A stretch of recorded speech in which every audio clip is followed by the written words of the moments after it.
"Get her down from there," my cousin said, "before someone sees." I looked where he was looking. Above the marble hall, in the recess where the great Ravensmere clock stood 11 feet of walnut and brass, a pair of boots was disappearing backward into the case. "That," I said, "is the clockmaker." "That is a woman." "That is the clockmaker," I said again, because I had signed the account myself and I knew what I had paid for, and she was told to be gone by 10. It was 20 minutes before midnight. 600 candles were burning in a hall built to look cold no matter what you did to it, and beneath them, 300 people in silk and paint and papier-mâché masks were pretending to dance while they watched my cousin the way hounds watch a door. You must understand what the midnight ball at Ravensmere was in those years, or none of what followed will make sense to you. It was the reckoning. The first Duke of Ravensmere had been a man of dry humor and no patience, and at the close of one long winter he had announced a custom for his house. At his masked ball, upon the 12th stroke of midnight, whichever woman had his mask in her hand was his betrothed.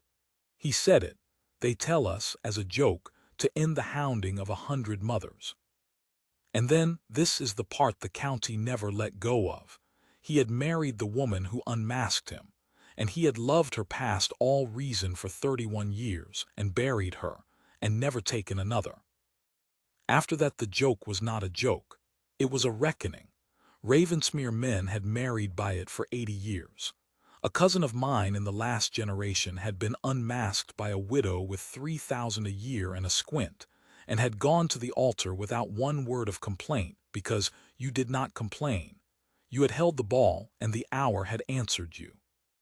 Which is why, at 20 minutes to midnight, my cousin Cassian Vale, the 5th Duke of Ravensmere, whom the county called the Cold Duke, because he had refused every bride laid at his gate for 9 years, was standing with his back against a marble pillar, and his hand flat upon it, like a man bracing a door against water.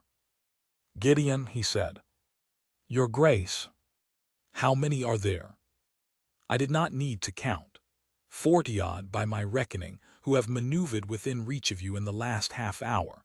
Miss Sarr has quartered the room like a general. Lady Aldworth's daughters have divided the west door between them. 2 of them have practiced. On a footman, in the Rose Room. I have it from the footman who found the experience trying. He shut his eyes. He was a tall, dark, unsmiling man, my cousin, with a jaw you could have hung a gate on and eyes that had frightened better men than me. And at that moment he looked precisely like a bull who has understood the shape of the yard he has been driven into. "I have held this ball for 9 years," he said, "and each year the hour comes and no woman touches me, and each year I am congratulated on my luck as though I had done something. It is not luck. It is that they are afraid to reach. Someone will not be afraid one of these years, Gideon." "Then don't hold the ball." "My father held the ball dying. My grandfather held it in a bad harvest year and gave the ballroom over to the parish in the morning. I will hold the ball." He opened his eyes. "But I will not be caught in it like a fish." And he went a stand where no woman could easily reach him, which is to say the gallery stair beneath the great clock. And above him, in the walnut case of that clock, with brass filings on her cuffs and a candle stub gripped in her teeth, the clockmaker was still at work. The clockmaker of Coldharrow was Josiah Hale, whose sign hung crooked in the village street and had done since before I was breeched. Hale and daughter, it said, and everyone in the county read that as a widower's sentiment and nothing more. It was not sentiment, it was an inventory. Josiah Hale's hands had begun to shake 9 years earlier, the palsy, slow and merciless, and a clockmaker's hands are the whole of him. So the shop had gone on, and the work had gone on, and the county had gone on saying old Hale is a genius with a movement.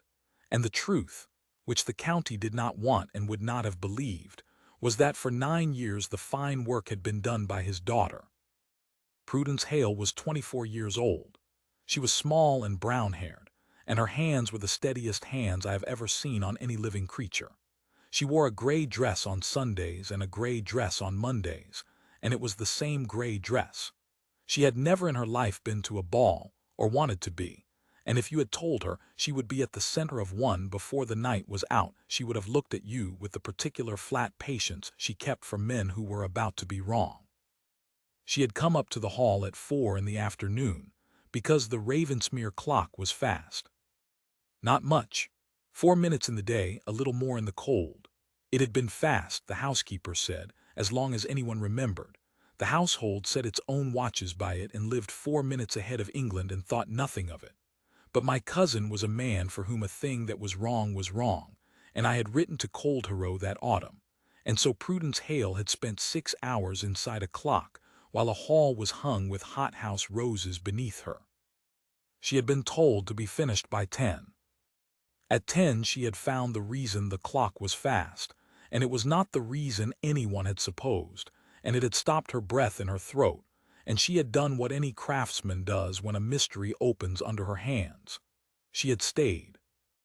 I know all this because she told me, afterward, in the plain, unhurried way she told everything, sitting in my cousin's library with her boots on his fender.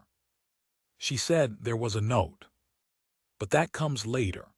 At 20 minutes to midnight all I knew was that a woman in a gray dress and a leather apron was up in the clock case, that 600 candles were guttering, and that my cousin had put himself directly beneath her without knowing she was there. I began to make my way across the hall. I have thought since that if I had been faster or slower, or had not been stopped near the orangery door by Mrs. Sarr, who wished to tell me at length about her niece's harp, if any one of those small stupid things had gone differently, 3 lives would have gone differently too. That is the whole of it. That is all fate ever is, a woman and her harp. The clock began to strike. Understand what happens in a hall of 300 people when a clock begins to strike midnight on the night of the reckoning. The music does not stop. The musicians have their orders and they play on into a silence that swallows them. The dancing stops. Every mask in the room turns at once like a field of wheat under a hand of wind, and every one of them turns toward the Duke. 1. He stood on the 3rd stair of the gallery with the clock over his shoulder, and his mask on, and his hands behind him, and he looked out over that field of turned faces with an expression I can only call the courage of a man walking a familiar plank. 2. Miss Adeline Sarr began to move. She was an heiress with 12,000 a year and a mind like a chess board, and she had come dressed as the moon in silver, and she came across that floor without hurry because she had calculated correctly that no one else would dare. 3-4. Above them both, in the dark of the case, a small woman with brass filings on her cuffs realized that the strike train had engaged, that the hammer was 3 inches from her ear, and that the noise of it was going to be beyond anything she had prepared for. 5. Miss Sarr reached the foot of the stair. 6. Prudence Hale put out her hand to steady herself against something in the dark, and the something was the little service door in the side of the case, and it was not latched, and it swung out over the gallery stair with her whole weight upon it. 7. I will not pretend I saw it clearly. I saw the door go, and a gray shape come out of the clock like a bird out of a cracked wall, and my cousin turn up, toward the noise, which was the one direction no man expected an attack that night, and I saw her fall against him. 8. He caught her. He caught her as though he had been standing there for 9 years for no other purpose. One arm went round her, and one hand came up behind her head, and he took the whole weight of her against his chest and the stair rail and did not move. 9. Her hand had gone out. Anyone's hand goes out. It went out and closed on the first solid thing it found, which was the black silk mask across my cousin's face, and the ribbon parted like a thread of sugar. 10. The clock had a very deep voice. It filled the hall. Nobody in that hall made any sound at all. 11. She got her feet under her. She stood back from him, she stood back. That was the thing. I have never forgotten it. she stood back and straightened, and looked at the ruin of black silk hanging from her fingers, and then at his uncovered face, which no one in that room had ever seen at the reckoning hour, and which was staring down at her with an expression that was not cold at all. 12. I came only to mend the clock, said Prudence Hale, in the loudest silence in the county's memory. And the Duke of Ravensmere, whose mask was in her hand, said nothing whatever. Now here is what my cousin might have said, and what any man in England would have expected him to say. He might have said, "This is my clockmaker." 2 words and a possessive, and the whole hall would have laughed with relief, and Miss Sarr would have laughed loudest, and by morning it would have been a good story to tell at the assemblies, the cold Duke unmasked by a workwoman, and didn't he take it well, and Prudence Hale would have gone home to Cold Hero with her tools and her 7 guineas, and never thought of Ravensmere again. He said nothing, he looked at her. And into that silence, a silence about 4 seconds long, and I have never in my life heard 4 seconds take so long, Miss Adeline Sarr said, brightly, from the foot of the stair, "How wonderfully arranged!" That was the shot. She was a clever woman, not how vulgar, not how absurd. She gave it the shape of a compliment and left the poison to work. Arranged. A woman hidden in a clock, a door left unlatched, a duke standing precisely beneath at precisely the hour. Half the hall breathed it in and understood it as a plot, and half of those thought it was Prudence Hale's plot, and a fair number of the rest thought it was my cousin's, and that he had staged his own capture to be free of them all. Prudence Hale turned her head and looked at Miss Sarr. She was still holding the mask. Her hair had come down on one side, and there was a smear of clock oil along her jaw, and I will tell you plainly that she did not look like a woman who had been caught at anything. She looked like a woman who had been interrupted. "Arranged by whom, ma'am?" she said. I could not possibly say. "No," said Prudence, "I don't suppose you could." And she held out the mask to my cousin, flat on her palm, the way you return a tool to its owner. He did not take it. "Your Grace," she said, "your property." "You are bleeding," said the Duke of Ravensmere. She looked down. The hinge of the little door had opened her forearm from the wrist halfway to the elbow. A shallow, ugly, bleeding line she had not until that instant felt at all, and which had already ruined the sleeve of the only gray dress she owned. "That's the door," she said. "Your Grace, that door has been hung wrong for 40 years. It has no business being on that side of the case at all." And my cousin Cassian Vale, the cold Duke, in front of 300 masked and starring people, on the 12th stroke of the Ravensmere reckoning, laughed. Nobody slept much at Ravensmere that night. I certainly did not. I sat with him in the library till 4, and he did not once mention Prudence Hale, and I understood from that he had thought of nothing else. At 2 I said, "You have only to say a word." "I know it." "A word tonight, not a word tomorrow. Tomorrow it is a story, and the story will be that a tradesman's daughter climbed into your clock to catch you, and she will be finished, Cassian. There is no shop in the county that will use her father after that. Not one." He was standing at the window with his back to me, looking out at the black park. "And if I say the word," he said, "if I stand in my own hall tomorrow and tell them it was an accident and the woman is nothing to me, what then? Then it is a joke, and jokes die. And she goes home. And she goes home." He was quiet a long time. Then he said, "Do you know why I hold the ball, Gideon?" "Duty." "No," he turned round, "because I have never once believed the custom, not since I was a boy. I have held it 9 times to prove to myself that the hour is nothing, that a clock is a box of brass that cannot know or care whom I marry.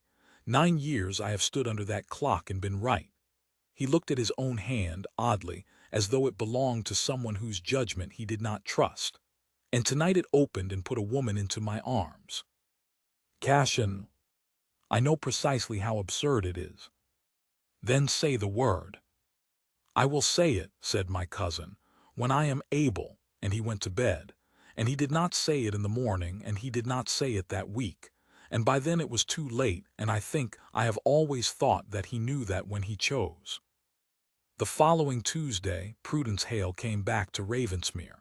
She came in a cart at 8 in the morning with her tool roll and a new hinge, because she had been engaged to correct the hall clock and the work was not done. The hall porter would not let her in. There had been instructions, he said, delicately from the housekeeper, in the matter of persons connected with the events of the ball. She stood in the frost of the drive and said, "The clock strikes at 9. It will strike 10 times. Will you go in and count?" He went in, out of some instinct he could not have explained, and he counted, and it struck 10, and he came back out with a face like a man who has seen a fish walk, and he let her in. I found her in the marble hall with her sleeves rolled to the elbow, and the whole strike train laid out on green baize like a surgeon's instruments. The scar on her forearm was a red seam. The candles of the ball were gone. The roses were gone. The hall was as cold and gray and enormous as it had been for 400 years, and she was entirely unbothered by it. "Miss Hale." "Mr. Marchmont," she did not look up. "Your house tells lies." "I beg your pardon." "There are 19 clocks in this house. I counted them coming through. The long case in the passage is 9 minutes behind the one in the breakfast room. The bracket clock in the yellow saloon has been oiled with something a stable boy would be ashamed of. And this," she nodded at the great brass heart of it lying on the baize, "this is 4 minutes fast, and has been for 2 generations, and no one has ever asked why." "Because it is a clock, Miss Hale, and clocks go wrong." "No," she said, "they don't. That is exactly what they don't do. A clock does what it is made to do, and if it does something else, someone has made it do that." She held a wheel up to the window light and turned it slowly, and her eyes narrowed and something crossed her face. I did not read it then. I have read it many times since. "Miss Hale, are you aware of what is being said in the county?" "That I hid in a clock to trap a duke." "Yes." "Is that what you say, Mr. Marchmont?" "No." "Good," said Prudence, and put the wheel down, and rolled her sleeve to keep it from the oil, and got on with her work. That is when I began to like her, and I have never stopped. My cousin came down at 11, on his way to the stables, dressed for riding, and stopped at the door of the hall as though he had come round a corner into weather. "Miss Hale." She stood. She had a small, correct curtsy, and she gave it, and I noticed she gave it the way she handed back the mask, as an item properly returned. "Your Grace, I have your clock in pieces. It will run true by Thursday." "You were not admitted this morning." "I was in the end." "Who refused you?" Prudence looked at him for a moment. "A man doing what he understood to be his duty," she said. "He was civil about it. If you dismiss him, Your Grace, you will only make a martyr, and the servants' hall will believe every word of what they already believe." There was a pause. My cousin, who had ruled that house since he was 23 and had never once in my hearing been told what he would only do, said, "What do they already believe?" "That I climbed into your clock." She turned back to her baize. "Some of them think I meant to. Some of them think you paid me to. The ones I like best think the clock did it on purpose." "And which is true?" "None," said Prudence Hale. "The door was hung on the wrong side in 1748, and I put my hand on it in the dark. That's all that happened. It is not a romance. It is joinery." I saw my cousin's face when she said that. I want to be exact because everything turns on it. He did not look relieved. He looked, and I could not have named it at the time, he looked like a man who has been handed the pardon he asked for and finds it is the wrong shape. "Then you are not bound," he said. "No, Your Grace." "And you say so?" "I have said so to everyone who has asked me, and to a good many who have not." "Do they believe you?" "No," said Prudence. He came 3 steps into the hall. "Miss Hale, if I stand up at the assembly on Friday and say the thing was an accident and nothing more, they will believe me. Because I am a duke, and it is the only advantage the office confers. And your father's shop will be finished by Michaelmas, because a woman who is publicly not good enough for me is publicly not good enough for anyone in this county to employ." She stopped working then. She stood with a brass wheel in her hand and considered him with those flat, patient eyes, and it seemed to me she looked further into him than anyone had in a long while. "That is true," she said. "You have thought about it." "I have thought of nothing else for 4 days." "So have I," said Prudence. "And I have decided that my father's shop is not your affair, and that you should say it, and that I will manage." There was a silence you could have set a clock by. "That," said the Duke of Ravensmere, "was not what I expected you to say." "No," she agreed, "people don't." He did not say it at the assembly on Friday. He came to the assembly, which was itself remarkable. He had not been to the Coldest assembly rooms in 6 years, and he stood beneath the candles and let the whole county look at him. And when Mrs. Sarr asked him, in the voice of a woman leading a witness, whether the affair of the ball had not been a most extraordinary accident, my cousin said, "It was extraordinary," and nothing else, and every mother in that room went home and understood that the reckoning had held. I was angry with him. I told him so in the carriage. "You are destroying her either way, Cashin. Deny it and she is a schemer. Leave it and she is a schemer who succeeded. There is a third road." "There is no third road." "There is," he said, "if it is true." I did not sleep that night either. That winter Prudence Hale came up to Ravensmere twice a week to set the 19 clocks of the house right, one by one, at a fee I had negotiated with her and lost. It should have been a small thing. It was not. It became the strangest and slowest and best-tempered courtship I have ever witnessed, and neither of them, I am convinced, could have told you at any point that it was one. She worked. That was the shape of it. She did not sit in drawing rooms. She lay on the floor of the yellow saloon with her boots crossed and her hands up inside a bracket clock, telling the Duke of Ravensmere, who had somehow come to be leaning in the doorway again, that his grandfather had bought a beautiful case with a cheap movement inside, and had been comprehensively swindled by a man in Bath. He was proud of that clock. He was proud of a box, your grace. It kept time for 50 years. "It kept a sort of time," said Prudence from the floor, "for 50 years, which is what a swindler sells. There is no shame in being cheated. There is a good deal of shame in going to your grave admiring the cheat." I once heard him say, quite mildly, "You are the rudest person who has ever been employed in this house." And she said, "I am the only one who tells you when a thing is broken, and you have confused the two." He was quiet for so long after that I put my head round the door to be sure he had not had her thrown into the lake. He was standing exactly where he had been. He was looking at the top of her head, where the hair was coming down as it always did, and there was on his face an expression of such undefended astonishment that I withdrew and shut the door and stood in the passage for a while with my heart going hard. I had known him since we were 7.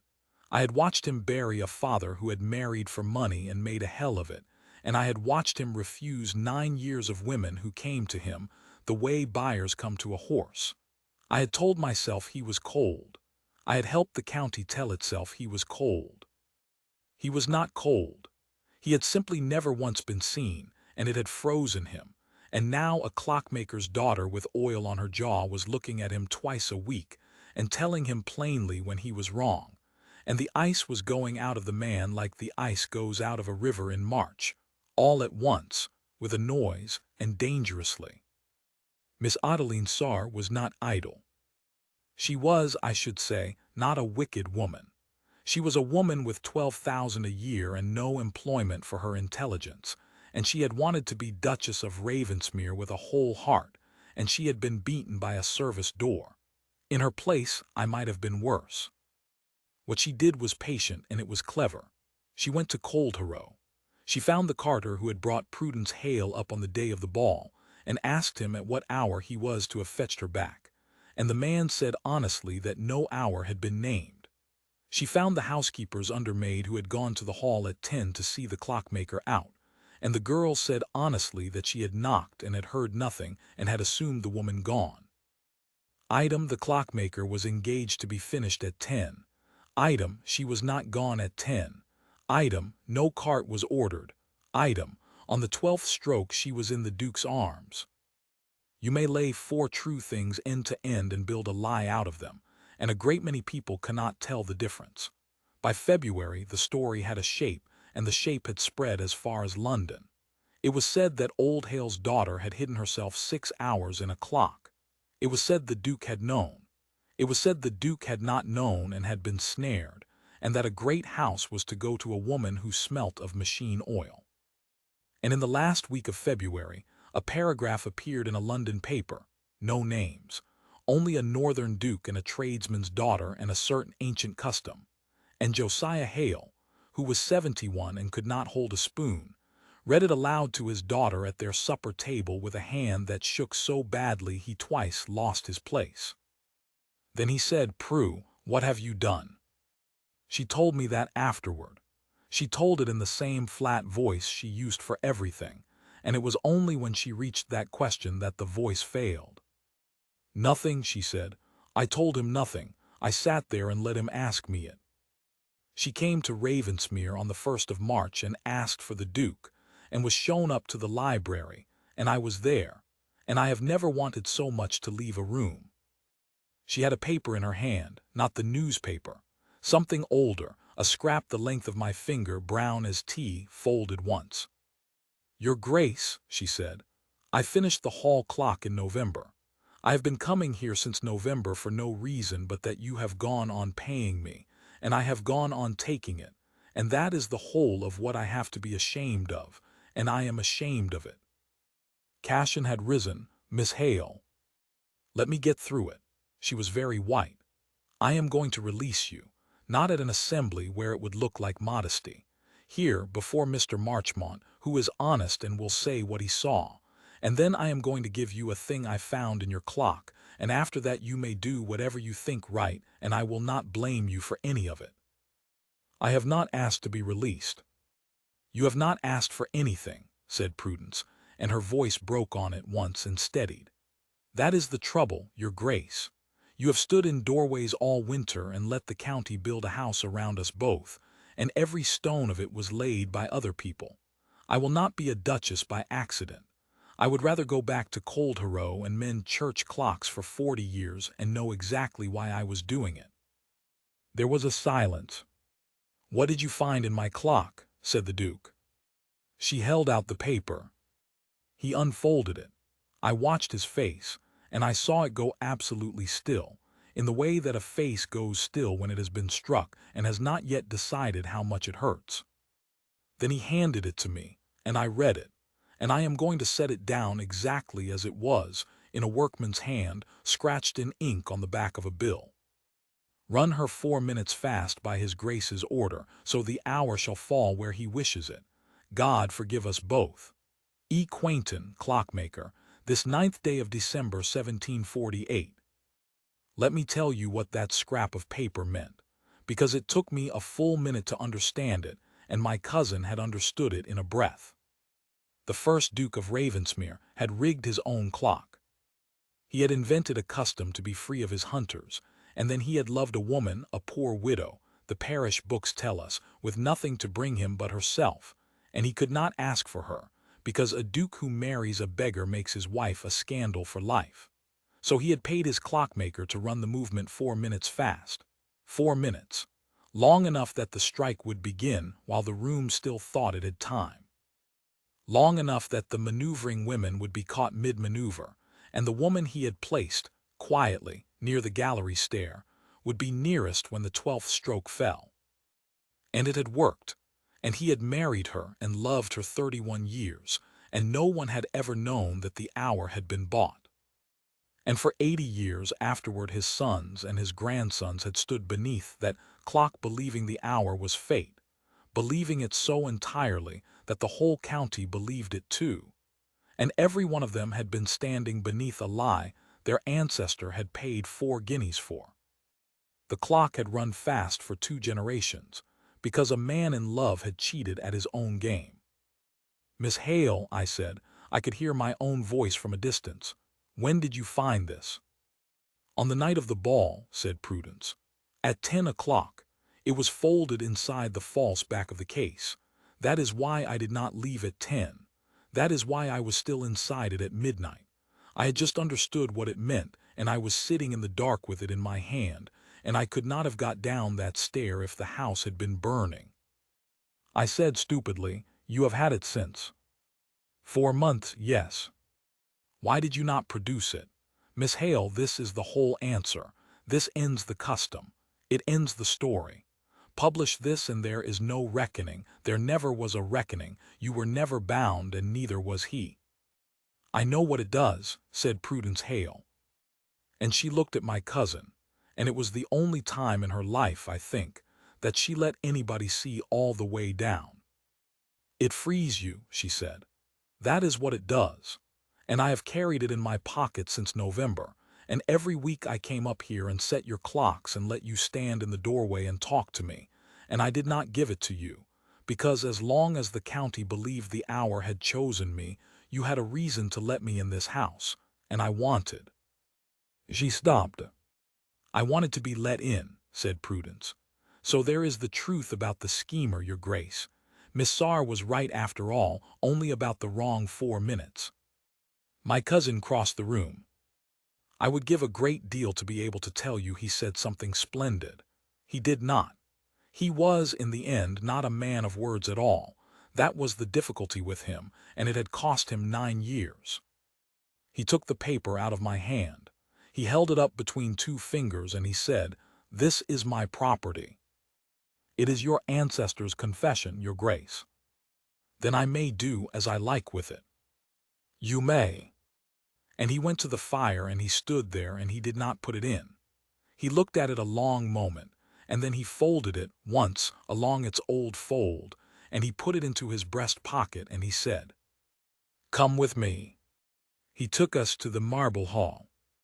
It was 3 in the afternoon on the 1st of March, and the light came gray and level through the high windows, and the great clock stood in its recess as it had stood for 80 years, ticking 4 minutes ahead of England. Except that it was not. Prudence Hale had finished it in November. "Is it true now?" he said. "To 10 seconds in the week," she said. "It is the finest movement I have ever had my hands on, and it was made to be honest. I only stopped it lying." "Then it has run true since November." "Yes." "And no one in this house has noticed," said Cashin, "that we are 4 minutes later than we were." He put his hand flat on the walnut case in a way I recognized, though it took me a moment. It was how he had stood against the pillar on the night of the ball, bracing a door against water.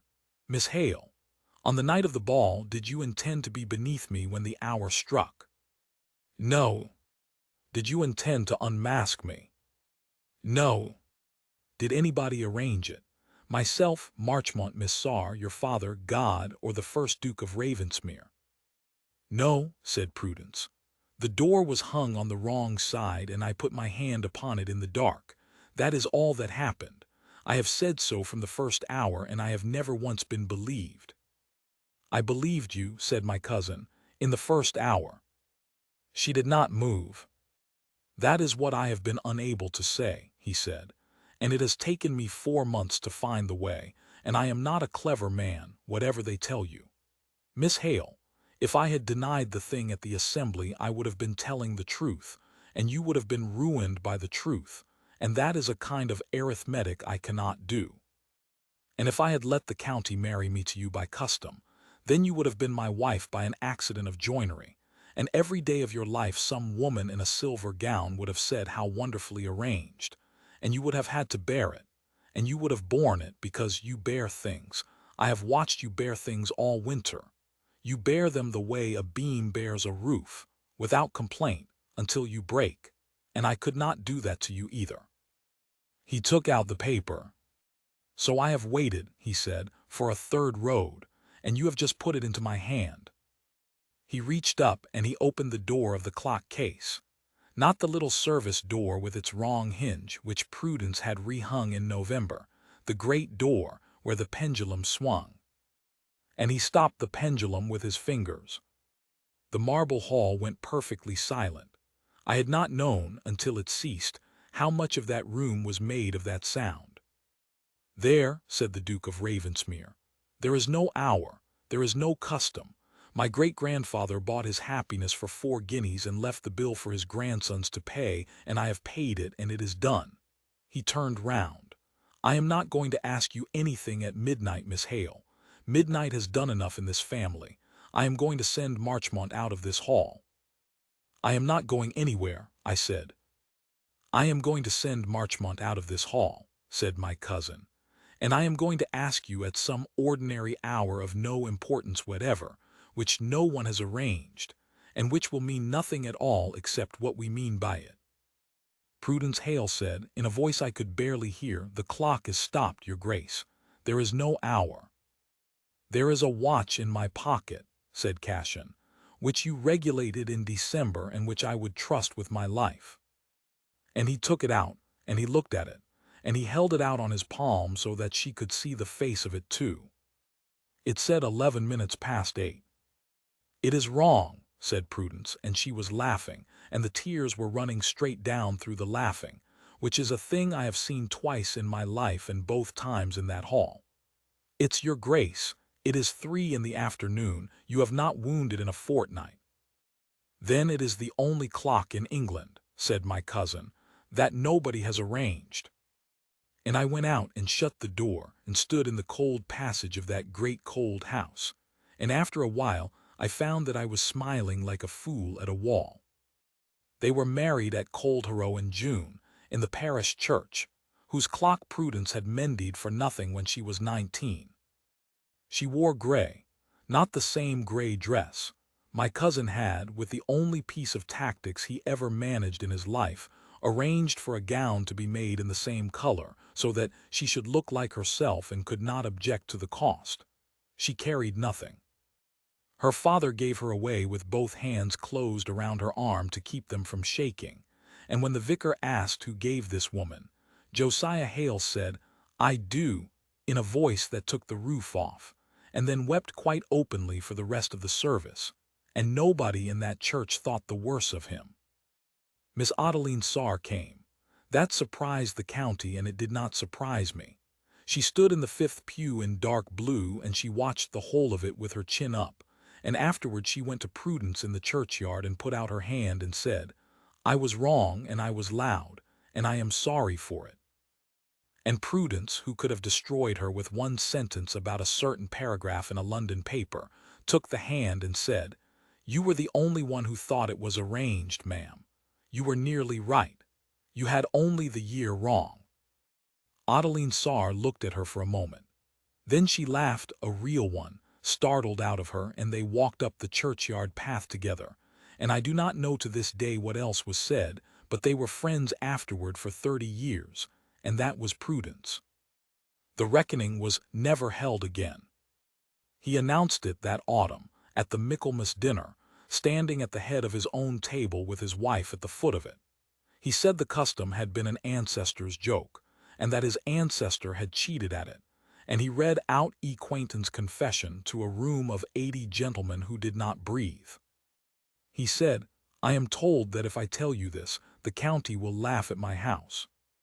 He said, "Let them.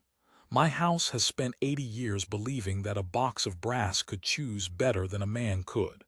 I would rather be laughed at than go on being envied for a thing I never did."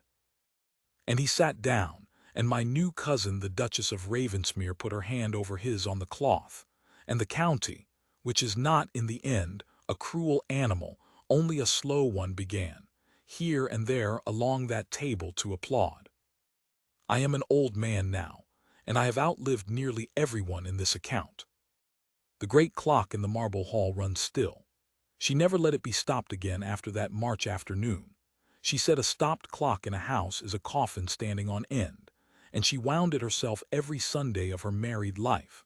And after her hands went the way of her fathers, she stood beside her sons and told them precisely how it was to be done, and they did it precisely, because nobody in that family ever once disobeyed her about brass. It keeps true time, 10 seconds in the week. It is the only clock at Ravensmere that has never told a lie, and it has never told one since the night the door came open. I go there at Christmas. The young Duke is a good boy and does not know what to do with me. And late in the evening, I take my candle across the marble hall, where 600 candles once burned for a custom that was never anything but a man's love, badly disguised. And I stand under the clock and listen to it work, and I think of a small brown-haired woman standing on that stair with a mask in her hand and oil on her jaw, saying I came only to mend the clock, and being right about that, as she was right about nearly everything. She did come only to mend the clock. She mended the whole house,